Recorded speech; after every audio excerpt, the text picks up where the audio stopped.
Hola, muy buenos amigos. Estamos en tiempo de entrevista. Estamos en tiempo de las aventuras de la espada. Este programa que se dedica a hablar de libros, sobre todo libros de historia y libros de política, de geografía, de historia militar, de muchas cosas más. Y hoy tenemos con nosotros a un autor ya consagrado, un autor que tiene, digámoslo así, multitud de trabajos hechos y también multitud de proyectos. Y bueno, pues yo estoy hablando ya demasiado y creo que le toca hablar al entrevistado. Jorge Vilches, ¿qué tal estás? Bueno estar contigo, José Antonio. Un placer. Bueno, pues Jorge Vilches se ha metido en un charco, porque esto que ha escrito y que yo tengo en mis manos y que se llama Traidores en la historia de España es un charco, porque cuando nombras a determinadas personas con nombres y apellidos y por hechos, acabas teniendo, lo normal es que acabes teniendo gente que dice, ¿y este que se ha creído? ¿Y quién es para decir que fulano o mengano es tal o cual cosa? Y luego están las banderías, ¿no? Y entonces, pues no me queda más remedio que preguntarle cómo es que te has planteado, Jorge, escribir un libro en el cual le pones nombres y apellidos a los enemigos de España.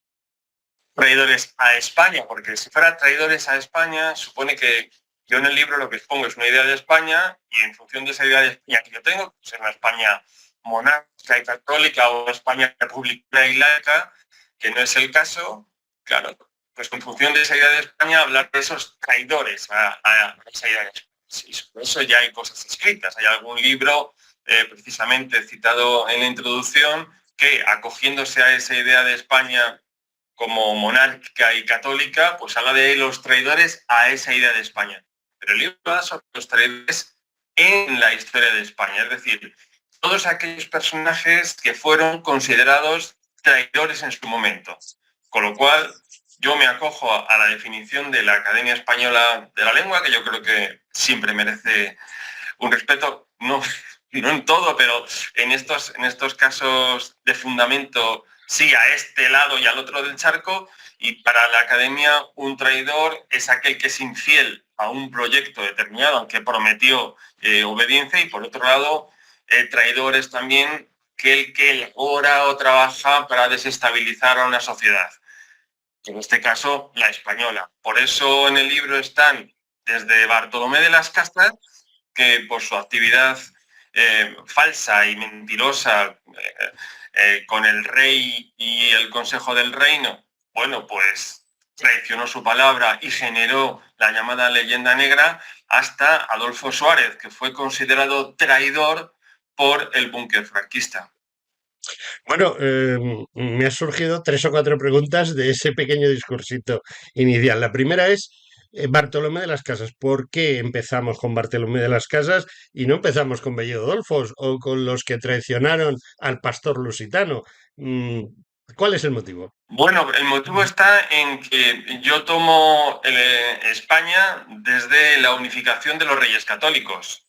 Una vez Ujú. que ya está unificada España y tras la toma de Granada, pues yo ahí es donde arranco. Eso tomo el primero, que es Bartolomé de las Casas. La serie que inicié, pues sí, efectivamente, estaban tanto el pastor lusitano como Bellido Dolfus, no solamente porque son casos históricamente muy interesantes, sino porque claro, presentados en la prensa, eso siempre llama muchísimo la atención, pero mi idea era coger la trayectoria de los traidores en la historia de España desde la unificación del país, con los reyes católicos. Bueno, he visto que, digamos, se divide el libro tiene 241 páginas según el índice, más por supuesto, porque no se acaba en esas 241, sino que se acaba un poquito después, y lo has dividido en cinco partes. Y creo que muy bien divididas en el sentido de que eh, has buscado una, digamos, correlación o una simpatía entre traidores. La primera parte me llama poderosamente la atención porque abarca varias épocas, ¿no? Y hay personajes muy curiosos que hay quien los considera unos traidores, como es Bartolomé de las Casas, o hay gente como todos los llamados libertadores de América, que tienen una historia personal bastante deleznable y sin embargo están considerados, como el caso de San Martín, un cobarde en la batalla de Bailén, aunque su glosario diga que fue un héroe y que le dieron una medalla, como a los otros 9.800 que estuvieron allí, pero el tema está en que ¿cómo es posible que un individuo sea considerado, eh, pues eso, un enemigo de la patria aquí y sea considerado un libertador en el país que se ha inventado él traicionando a su propia patria? Está en la naturaleza de los nacionalismos que surgen en aquellas colonias o provincias que se independizan en el siglo Ujú. XIX y en adelante. En el caso de la América Española, tanto San Martín como Simón Bolívar, evidentemente no cabe ninguna duda de que traicionan con ella la corona. O sea, no cabe duda, porque San Martín no solamente lucha en Bailén, sino que lucha contra el francés en el Rosellón y en la guerra de Granazas contra Portugal, en el nombre de España y defendiendo la corona. Y luego la traiciona, bueno, por la independencia. ¿Por qué se convierten en héroes? Bueno, pues porque el nacionalismo en la América Española en el siglo XIX necesita ese tipo de mitos y personajes sobre los que construir el nuevo Estado. Y es el caso de la mitificación de San Martín, que menos, pero sobre todo de Bolívar, que nos ha llegado hasta el día de hoy.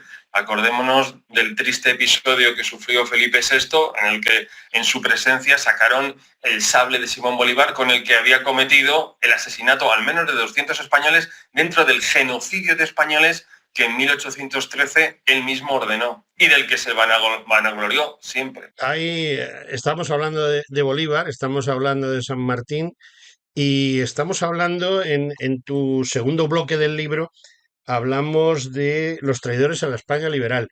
En esa traición a la España liberal, que bueno, a lo mejor la propia traición eran los liberales y por eso saco a relucir a San Martín y a Bolívar, elementos externos como pueda ser la masonería influyen en todo este tema de la traición o es que hay más obligación de seguir a esa masonería a la que pertenecían San Martín, Bolívar, etcétera, etcétera, en general todos los liberales y el sentimiento nacional del deber con la patria? Ya sé que es una pregunta complicada, pero En el caso de San Martín, más que la masonería es una cuestión personal.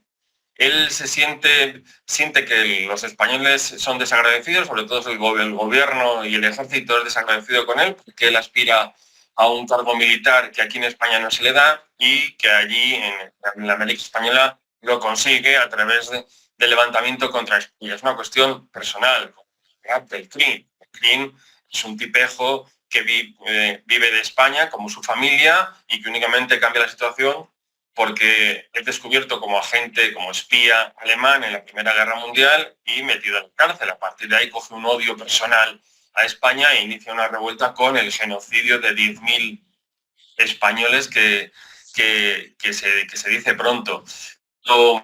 Yo soy especialista en la historia política del siglo XIX español y europeo y decirte que sobre la masonería hay mucho mito y mucho fantasma, pero a la hora de la verdad no es el agente determinante, puede ser un condicionante más, pero los políticos no se movían por las órdenes que daban las logias masónicas, ni sus más altos cargos eran los cargos políticos más relevantes, ¿no? Estoy pensando, por ejemplo, en Miguel Moraita, que es el que se convierte en unificador de la masonería española. Miguel Moraita desempeñó cargos políticos más relevantes antes de su jefatura en la masonería que después. Y su influencia en la vida política española en el segundo cuarto del siglo XIX es prácticamente nula. O sea, Miguel Moraita es catedrático en la Universidad Central de Madrid, pero poco más. Existe mucho con lo de Monsonet. Bueno, precisamente en este libro veo esa tendencia al siglo XIX, sobre todo en el tercer apartado, en el que empezamos a hablar de la República, de la Primera República. Y la verdad es que hay muchos personajes de esos que se sitúan en ese apartado que al final no sabes a quién están traicionando, porque la verdad es que no sabes a quién le deben su lealtad porque son republicanos, pero no son liberales, no, pero son monárquicos, pero en un momento dado actúan en un bando y luego en otro y vuelven al primero. Con lo cual, ¿son traidores por naturaleza? ¿Son traidores por circunstancia? ¿O es que la sensación general era esa, la de hoy una cosa y mañana otra? Somos conscientes y nos atenemos a la vida política española actual de que la traición es un instrumento político como cualquier otro. O sea, vimos los periódicos y ahí está. Y en el caso de la Primera República, hombre, yo señalo a tres elementos importantes que son Francisco Pimargal, que es considerado traidor por los mismos federales, porque una vez que llega al gobierno, en lugar de llevar a cabo lo que él había estado predicando, que era, ojo a la locura, el federalismo de abajo a arriba, es decir, empezar por cantonalizar los pueblos y a través de pactos entre los pueblos, entre los ayuntamientos, las provincias, volver a unificar a España. Eso es una completa locura y claro, cuando llega el gobierno se da cuenta de que esto está bien para movilizar gente en provincias y en los pueblos, en las localidades, pero ahora de verdad, la de gobernar no es práctico. ¿Qué ocurre? Claro, esos federales de provincias le consideran un traidor. Por otro lado, Pingal es un traidor, según la Academia Española, porque da un golpe el 23 de abril de 1873 para disolver la Asamblea Nacional, que era la representación de la soberanía nacional. Por tanto, por esos dos motivos está incluido en el libro. Luego viene un personaje muy curioso, que es Roque Barcia, que se enemista con el gobierno de la República porque Emilio Castelar, el gran Emilio Castelar, no le hace embajador en Suiza. Claro, aquí entramos de nuevo en la cuestión personal, tan importante tantas veces en la historia. Y monta un comité de salud pública, con esas reminiscencias de la Revolución Francesa, para hacer un levantamiento cantonal en España. Y se marcha a Cartagena a levantar un gobierno contra la República. Por supuesto, para el gobierno de la República, los de Cartagena, como el resto de cantonales españoles, en Sevilla, en Málaga, en Cádiz, son traidores a la República. Es más, es el factor decisivo para el desorden de la República y, por tanto, para su fracaso. Y luego está Juan Contreras. Juan Contreras, el general Contreras, que es otro personaje chusco, que se había estado levantando contra Amadeo I, se quedó sin sueldo por haberse levantado contra el rey en armas, además se quedó en las montañas en Andalucía esperando algún tipo de levantamiento federal, sin cobrar, y según se proclama la República le hace nada más y nada menos que capitán general de Cataluña.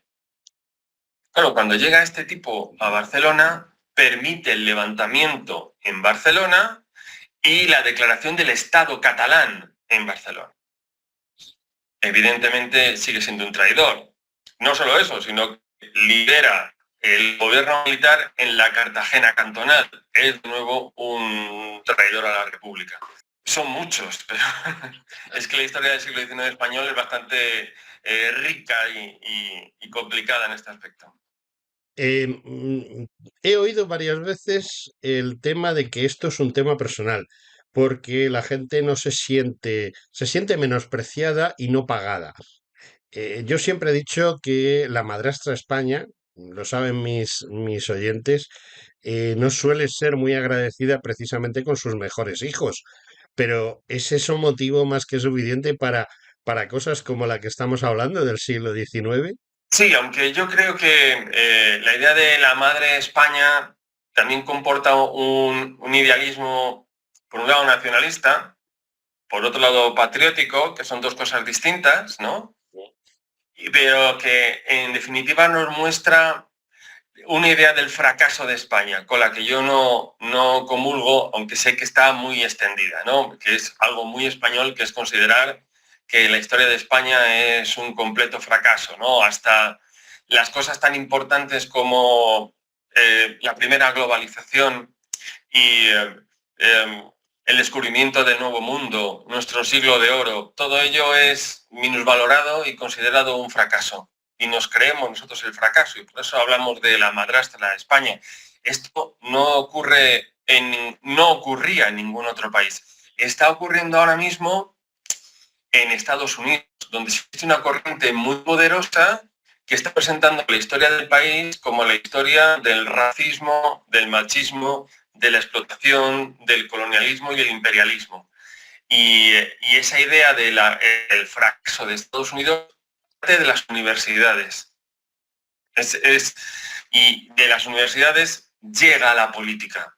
Bueno, pues aquí ese fenómeno ya ha ocurrido. No estoy de acuerdo con lo de la madrastra de España. Creo que nuestro país tiene cosas históricamente muy buenas, de las cuales, bueno, si hacemos lo del plural majestático mirando al pasado nos podemos sentir orgullosos, y otras cosas pues que no, como en la vida personal de todos y cada uno de nosotros, bueno, pues no tampoco podemos estar muy orgullosos, ¿no? Porque todos cometemos errores y nos equivocamos en alguna ocasión. Seguimos hablando de ese problema hasta el final del siglo XVIII, hasta el final de los Austrias, digamos que hay un sentimiento nacional, curiosamente, cuando se está creando la nacionalidad. Sin embargo, la leyenda negra, cuando verdaderamente despierta, es con los Borbones. Hay algunos autores que nos hablan precisamente de que con Felipe V, con los primeros Borbones, pues es cuando la leyenda negra entra en el propio pueblo español y la interioriza de tal manera que el mayor creedor, el que más se cree la leyenda negra, no es un holandés o un inglés, sino precisamente es un español. ¿Es ese otro tipo de traición desde arriba hacia abajo? Bueno, lo que ocurre en el siglo XVIII es el fenómeno del pesimismo. El pesimismo porque somos muy comparativos. Mientras que en la historia francesa es una historia más hacia adentro, de exaltación de lo propio. En el caso español nos valoramos siempre en comparación con lo que hacen otros países. Somos buenos o malos, si el Reino Unido asciende o cae, o igual con Francia, sobre todo estos dos, la pérfida Albión y los gabachos, ¿no? Pues, nos hemos basado siempre en ese sentido comparativo. Entonces el siglo XVIII es un siglo pesimista. El problema se produce en el siglo XIX, cuando la leyenda negra quiere dentro de nuestro país un contenido político y se toma como un modo de señalar a culpables de esa tendencia de España. Entonces la leyenda negra forma parte de la idea de la decadencia con mayúsculas. Y se señalan los culpables de esa decadencia, que son la monarquía y la Iglesia. ¿Quién toma ese discurso sobre la decadencia de la leyenda negra? La izquierda, que es la misma que hoy defiende, por ejemplo, en el Ministerio de Cultura, Urtasun, la necesidad de cambiar la cultura en España y adaptarnos, pues bueno, a esta especie de recuperación del colonialismo. ¿Por qué? Porque España tiene un pasado vergonzoso. Pero es lo que digo, ese pesimismo y esa leyenda negra adquieren un tinte de discurso político en el siglo XIX. Pero es que además el manual de historia de España que circula en los institutos en el siglo XIX, los institutos no eran como hoy, donde es educación obligatoria, sino que a esos institutos, a ese bachillerato acudía la que iba a ser la élite española. La élite española que luego es la generación del 98, que es la generación del 14, en fin. Los alumnos españoles de bachillerato en el siglo XIX lo que estudian son unos manuales de historia escritos por republicanos y por krausistas, que toman la historia de España desde la idea del pesimismo, la decadencia, y hacen buena leyenda negra. Por ejemplo, dicen que el descubrimiento y conquista de América al final fue un proyecto frustrado porque aquellas riquezas no se invirtieron en el desarrollo económico, social y cultural de España, sino que se derrocharon. ¿Dónde se derrochó? Pues en una clase ociosa como la aristocracia y sobre todo en el clero. Se derrochó. Es esa idea de las cosas se hicieron mal, pero vamos a llegar nosotros, los republicanos, socialistas y demás, ¿no? La izquierda, y vamos a cambiar esta historia de España tan vergonzosa. Me has llevado a la Segunda República y la Segunda República es un claro ejemplo de muchas cosas, entre otras de eh, desaparecer el sentimiento nacionalista español, creo, y que una serie de individuos aprovechen esa circunstancia pues para sus cuitas personales y desde fuera para tratar de introducirnos otros sistemas como el estalinismo, el comunismo, etcétera. Em, Todo lo que sucedió en la Segunda República, depende de quién lo mire y depende de quién lo cuente, es Franco traicionó a la República y la República traicionó a los españoles y es un mare magnum de traiciones.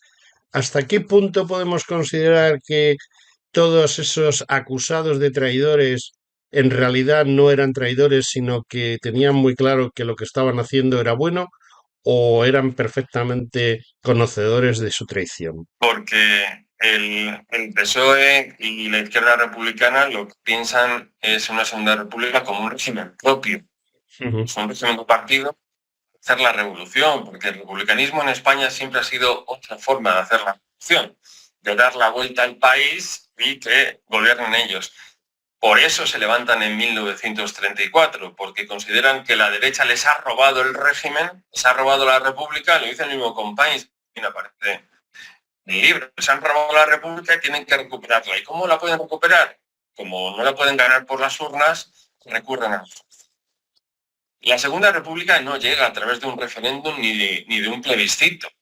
Es más, si fuera por número de votos, un hombre un voto, fueron las candidaturas monárquicas el 12 de abril las que, claro, el gobierno provisional de la República la proclamó sin que hubiera una consulta a los españoles. Asumió esa soberanía nacional sin que nadie hubiera votado o decidido. Es decir, ahí tiene una mácula democrática muy importante. ¿Traicionaron a la República? Sí, pero cuando en julio del año 36, evidentemente, Franco, Mola y compañía traicionan a la República, dar un golpe de Estado, como decía al principio, desestabilizar el país es traicionarlo, pero también la izquierda pensaba traicionar el país y convertir a España en un soviet. En fin, ni uno ni otro tenía una idea de que España como un país democrático ni convertir a la República en un paraíso de las libertades y de los derechos. Cada uno remó en su propio beneficio. Bueno, estamos llegando al final del libro y también de estas preguntas más o menos capciosas que yo hago. El final del libro nos habla de los traidores a Franco o a la monarquía. Es un periodo que yo he vivido y que conozco un poco bien por diversas circunstancias. Hay gente que donde dijo digo, digo Diego, y que juró los principios fundamentales del movimiento y luego juró la Constitución y juraría lo que hiciese falta para mantenerse, como vulgarmente se dice, en el machito. ¿Es un problema solo de las altas esferas o es un problema de los 45 millones de españoles?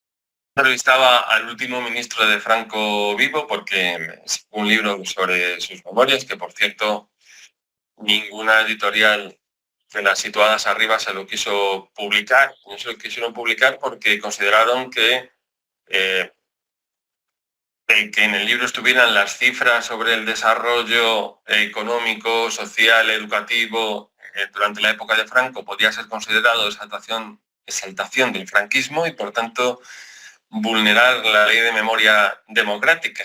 Bueno, pues y lo que me contaba, que es algo cierto y constatable, es que cuando Franco murió, la mayor parte de los españoles se entristeció. Pues la verdad, o sea, yo, una parte muy considerable. Que luego nos vamos adaptando, que adaptarse a las circunstancias no solamente es de liberales, también es de conservadores. Los conservadores desde Burke piensan que para conservar lo importante que reformar lo contingente, ¿no? Y eso es cierto, hay que ir reformando y adaptándose.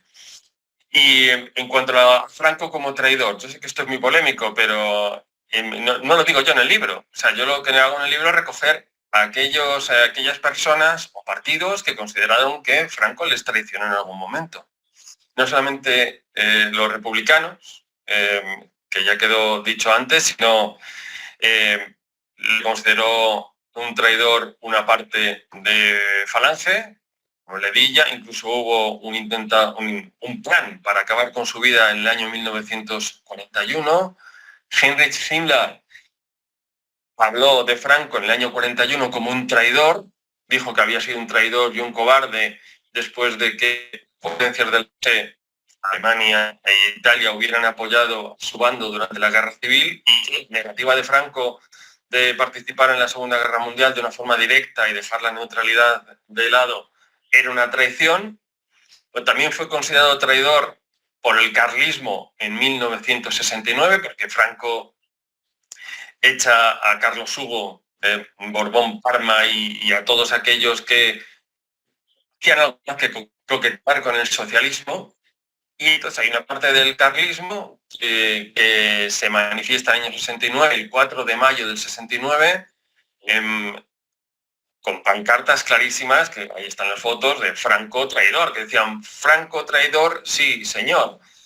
Y los monárquicos de Don Juan también consideraron que Franco era un traidor, que en el año 1941, si no recuerdo mal, el 30 de septiembre, Franco escribe una carta a Don Juan diciéndole que es el único candidato posible para la restauración monárquica en España. Y es la última vez que se lo dice de forma clara, porque a partir de ahí, lo que decías tú antes, donde dije digo Diego, ¿no? Y ahí se acaba, ¿no? Entonces, esa parte del monarquismo vinculada a Don Juan le considera un traidor. Pero ojo, también hay una parte de ese monarquismo de Don Juan que considera, yo sí lo voy a citar, tú no, a Enrique Juan Carlos como un traidor. Claro, porque aquí lo de los traidores es aquello que decía Jardiel Poncela, ¿no? Que uno sale al campo y se encuentra traidores por todos lados, ¿no? Pues aquí es nuestro querido país. Bueno, la verdad es que Jardiel Poncela, mi autor favorito, lo has sacado a colación y creo que precisamente es un tipo que aclara muy bien estas cosas, ¿no? Para empezar, en su obra inacabada sobre la guerra civil, no inacabada, casi no empezada, porque prácticamente solo hizo el primer capítulo. Pero bueno, yo la pregunta que te la hacía, más que sobre Franco, yo estaba hablando sobre precisamente el rey Juan Carlos, ¿no? Un individuo que en un momento dado eh, pues jura los principios fundamentales del movimiento, luego jura la Constitución y jura lo que le echen, ¿no? Y ese es el gran problema de nuestros políticos actualmente, que lo estamos viendo a diario, ¿no? La mayoría de los políticos españoles juran lo que les echen, ¿no? Y reman a favor de lo que les echen con tal de permanecer en el cargo. Creo que lo estamos viendo a diario.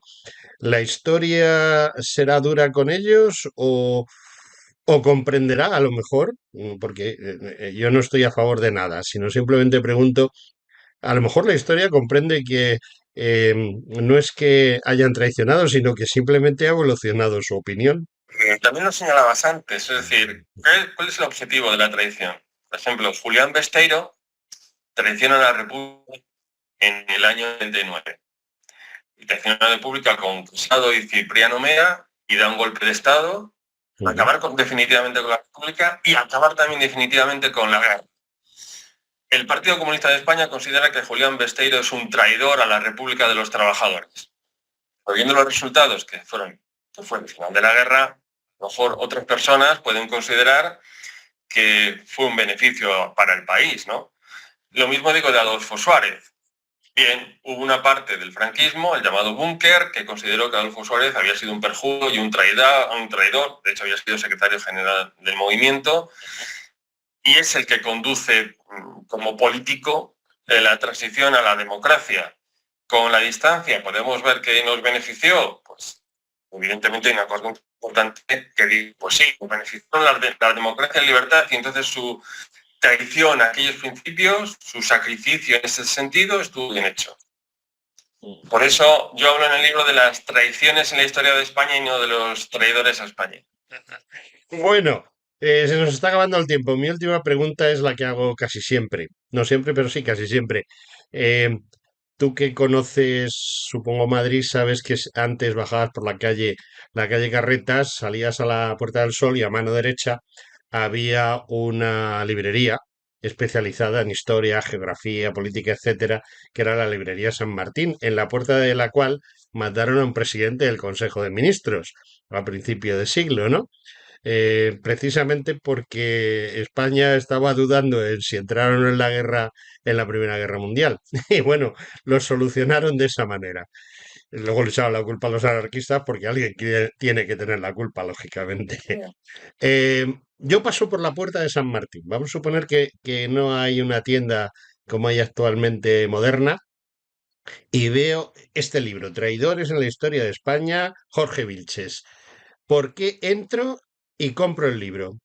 Conocer la historia de una manera entretenida, porque tiene un formato divulgativo. Es decir, lo puede leer cualquiera, tenga conocimientos históricos o no. Segundo, porque he huido totalmente del lenguaje academicista y alambicado que se estila en las universidades para acercarlo al público común, que yo creo que la historia divulgativa hay que reivindicarla como una manera de acercar la historia al público común, que no tiene por qué ser abogado en historia ni mucho menos, sino que es una forma de acercarse a la historia. Y por otro lado, porque es una visión poliédrica de nuestra historia de España. No pretende ser una historia de batalla ni militante, no vengo a defender una cosa ni otra, sino a exponer la complejidad de nuestra historia, el cómo somos, porque lo que queda al final es el espíritu español, de cómo hemos ido conformando nuestras ideas de España, traicionándolas en algunos momentos y luego valorándolas en función del objetivo o del fin perseguido. Bueno, Jorge, muchísimas gracias por esta entrevista y espero que le dé luz a nuestros oyentes y también que sirva para que algún libro caiga, como vulgarmente se dice, y, y busquemos una segunda edición. Jorge Vilches, muchas gracias. Muchas gracias a ti.